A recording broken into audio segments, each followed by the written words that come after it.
बाबा जी ने मेरा एक वाक्य मैंने वीर बाल दिवस पर बोला था, वो यहां अपने वक्तव्य में बताया।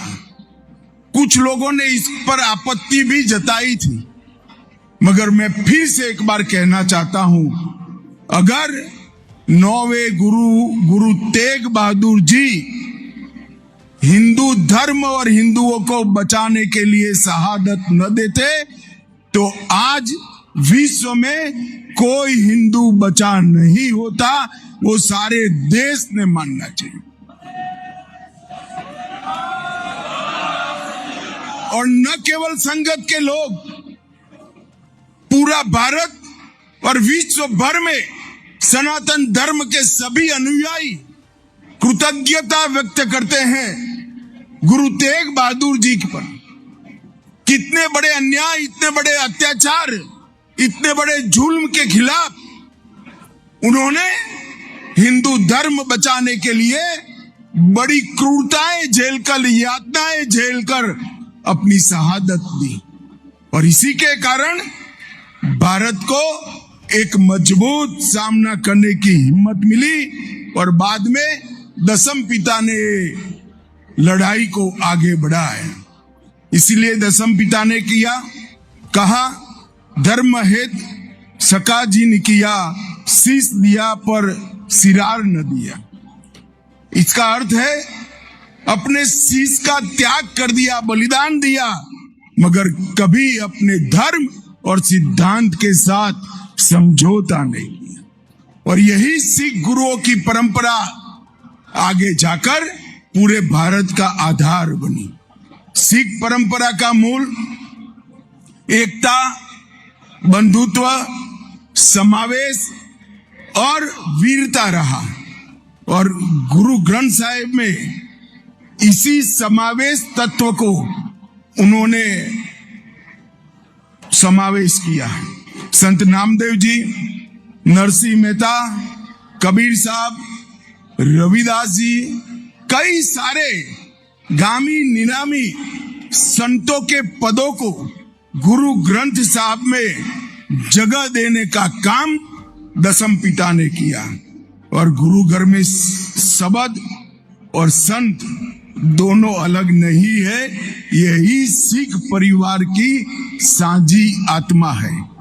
और आज मैं महाराष्ट्र सरकार और देवेंद्र फडणवीस और दोनों उप मुख्यमंत्रियों को बहुत बहुत अभिनंदन देना चाहता हूं कि सालों के बाद वंजारा समाज, वारकरी परंपरा, सिंधी समाज, सिकलीकर समाज, लबाना समाज, मोहियाल समाज, वाल्मीकि समाज और उदासीन परंपरा को फिर से एक बार गुरु साहब के साथ जोड़ने का आपने काम किया है। देश भर में कार्यक्रम हुए, परंतु ये सारी परंपराओं को फिर से गुरु तेग बहादुर जी के साथ जोड़ने का काम महाराष्ट्र सरकार ने किया है। संगत से मेरा अनुरोध है कि एक बार जयकारा लगाकर महाराष्ट्र सरकार के इस प्रयास का हम समर्थन करें।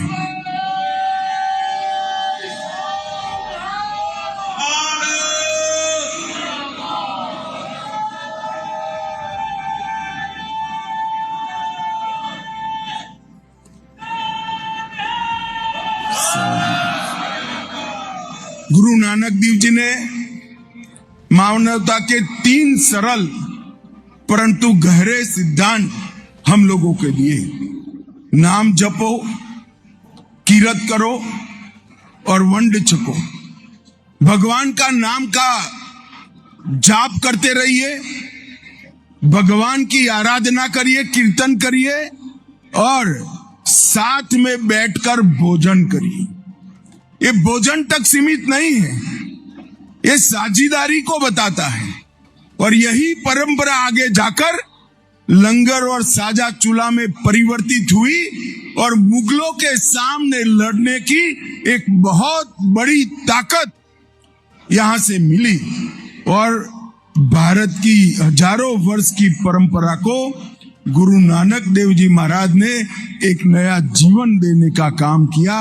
और गुरु तेग बहादुर जी भी यही परंपरा के अनुयायी रहे। उन्होंने वंशकों का ही विस्तार किया। इनका अर्थ है अपना सुख, अपना साहस, अपना जीवन समाज के साथ बांटना। और मित्रों, आगे मैं बताऊंगा, जब पूरे समाज के लिए, हिंदू धर्म के लिए, हिंदू धर्म के अनुयायियों के लिए अपने साहस का प्रदर्शन करने का समय आया, गुरु साहब ने एक पल की भी देरी नहीं की और गुरु तेग बहादुर जी ने जो कहा था वो कर दिया। 1664 में लबाना समाज के बाबा माखन शाह जी ने सच्चे गुरु की खोज की और उन्होंने पुकारा, गुरु लादो रे। इसका अर्थ है सच्चे गुरु मुझे मिल गए। और तब से लबाना समाज ये परंपरा के साथ जुड़ा और जीवन को जीने का अपना रास्ता स्वीकार किया। जब कश्मीरी पंडितों पर आफत आई, औरंगजेब का कलेक्टर कश्मीर में जाकर धर्म परिवर्तन कराने लगा, नृशंस हत्याएं पंडितों की होने लगी, तब नानक पंथी कृपाराम और ब्राह्मण ब्रह्मदत्त के नेतृत्व में सारे पंडित एकत्रित होकर गुरु साहब के वहां आए और उन्होंने कहा, हमें बचाइए, आप ही हमारी रक्षा कर सकते हैं। मैं बाद में ये पूरी घटना का वर्णन करूंगा, मगर तब से कश्मीरी पंडित दुनिया में कहीं पर भी रहते हैं, वो सब गुरु साहब के साथ जुड़े। मोहियाल समाज, जब औरंगजेब ने गुरु साहब को मानसिक रूप से तोड़ने के लिए इनके प्रिय साथियों पर अत्याचार किया, भाई मतीदास जी को करवत से चीरने का काम किया, भाई सतीदास जी को रुई की रजाई में लपेटकर जिंदा जला दिया और भाई दयाला जी को उबलते पानी में डालकर मौत के घाट उतारा। ये तीनों वीर मोहियाल समाज के थे और आज इस कार्यक्रम के माध्यम से फिर से एक बार मोहियाल समाज यहाँ पर गुरु साहब के साथ जुड़ा है।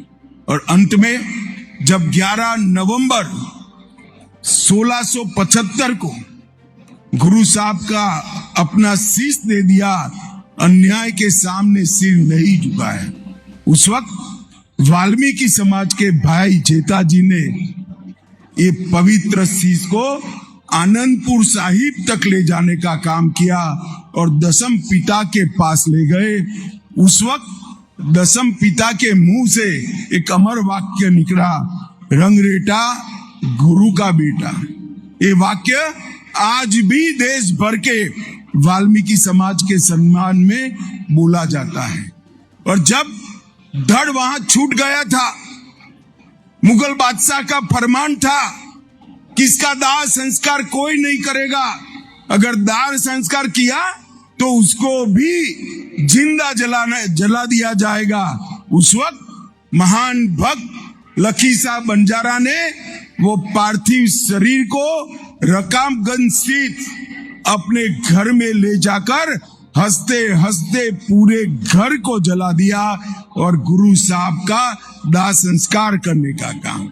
आज वहां पर रकाबगंज साहिब गुरुद्वारा ये ऐतिहासिक घटना की साक्षी में खड़ा है। सिंधी और उदासीन समाज भी 9वें गुरु से जुड़े और एक प्रकार से महाराष्ट्र सरकार ने याद कर ये सभी समाजों को एकत्रित कर 9वें गुरु के 350वें शहीदी वर्ष को स्वरूप देने का काम किया।